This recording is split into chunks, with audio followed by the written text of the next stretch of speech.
Ash and Pikachu's time in the Pokemon anime has officially ended, but that doesn't mean that the show is going to end. A new series entitled Pokémon Horizons is going to start on April 14th, starring two brand new characters, Liko and Roy. But before we start out on this new adventure, here are the top 5 things I'd like to see from the new series. Also, these ideas are in no particular order, but with that, let's dive in.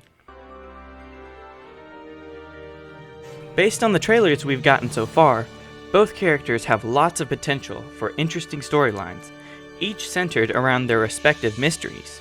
Liko owns a mysterious pendant that has some kind of hidden power, and for some reason can summon a shiny Rayquaza, which is crazy.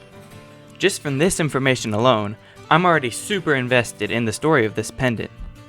Where does it come from? How did Liko get a hold of it? What is this mysterious power? And what does it have to do with Rayquaza? I can see the group traveling around trying to uncover the mysteries of this pendant. Similarly, Rico owns a mysterious Pokeball, which raises many of the same questions. The ball looks very old and intricate, probably having something to do with an ancient civilization or Pokemon. My theory is that the Pokeball may actually be connected to the Treasures of Ruin from Scarlet and Violet, tying in the games to the new series.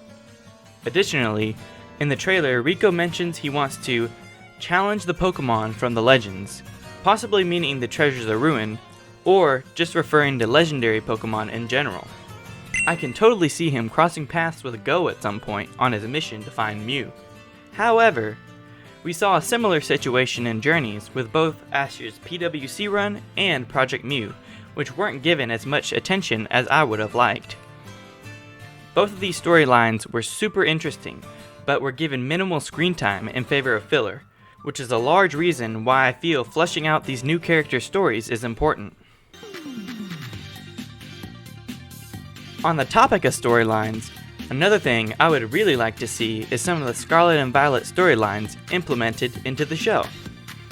Based on what we've seen from the trailers, the show will likely have the characters travel the world, similarly to Journeys, instead of the traditional adventure through the new region like many of us had hoped.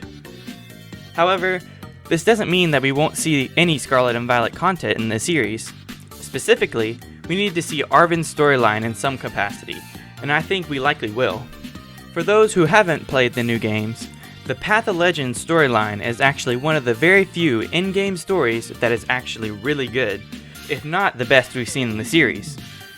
I would love to see a whole arc dedicated to this story, or just Paldea in general, but I would be satisfied with a 2 to 4-parter around it like we got with the Darkest Day arc in Journeys, so long as it is executed better. Also, I'd like to see some content surrounding the Scarlet and Violet DLC, since we got no DLC content in Journeys. At the time of recording this video, we know very little about the DLC, but I would still like to see at least an episode dedicated to them for the sake of connecting the games to the anime. While Team Rocket did have some good moments over the years, the majority of the time they were just annoying and obnoxious, and really contributed nothing of value to episodes or the overall story. I mean, come on. They've tried to steal Pikachu hundreds of times and always failed miserably. At some point, you have to realize you don't stand a chance. That's why I'm hoping for the new series we get a non-intrusive and actually meaningful evil team. But what exactly do I mean by a non-intrusive, meaningful evil team? Well, the evil team shouldn't appear in every single episode, only show up occasionally, and with a purpose other than just stealing something every single time. Although the glimpse of the villains we got from the trailers seems promising, it would be super easy for the writers to just have them repeatedly show up to steal Liko's pendant, only to fail a million times over. Also, the villains should actually be a threat. They should be strong and a challenge for the group to go up against. On top of that, they should have a larger goal that they are working toward, something that could have dire consequences if they succeed, which will add to how much of a threat they are. We've seen similar approaches in the past with groups like Team Galactic, which I think is the right approach.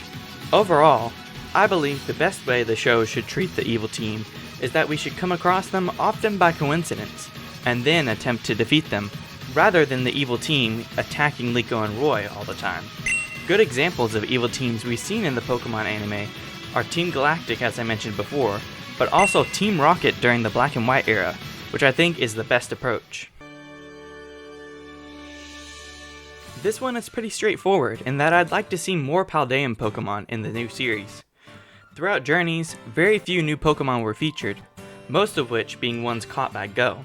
Given that the basis of the series was a globe-trotting adventure, I was okay with this for the most part, especially since we got to see some of the more popular Pokemon from Gen 8, like Sirfetch'd and Cinderace. However, there are so many cool new Pokemon this generation that deserve screen time in the show. I can definitely see it Annihilate being the evil boss's signature Pokemon, and some of the other Pokemon like Tinkaton and Clodsire having fun episodes featured around them. Okay, I know it's obvious that we're going to see plenty of battles in the show. I mean, it's Pokemon, but I'm specifically talking about good battles. From the final episode of Ash vs. Leon, arguably the greatest episode in Pokemon history, we were able to see just how amazing Pokemon battles can be in the show. Now, I'm not saying that we need that level of battles all the time. That's just not possible, since they clearly poured their entire budget into that battle. But I would like to see more high-quality battles like that more often. Battles are one of the most appealing parts of the show, and one of my favorite aspects, so it's only natural that they should have great battles like Ash vs. Leon more often. So there we have it. Those are just a few of the things I'm hoping to see from the new Pokemon series. I'm personally pretty excited for the new series, but I'm equally as worried about it. From what we've seen, there seems to be a lot of potential with this new series, but it could easily go south without Ash at the helm. If you want to see a video where I go over some of my concerns about the new series, leave a like and let me know in the comments. Also, if you like the video, be sure to subscribe for more nerdy content. But with that, thanks for watching, and I'll see you next time.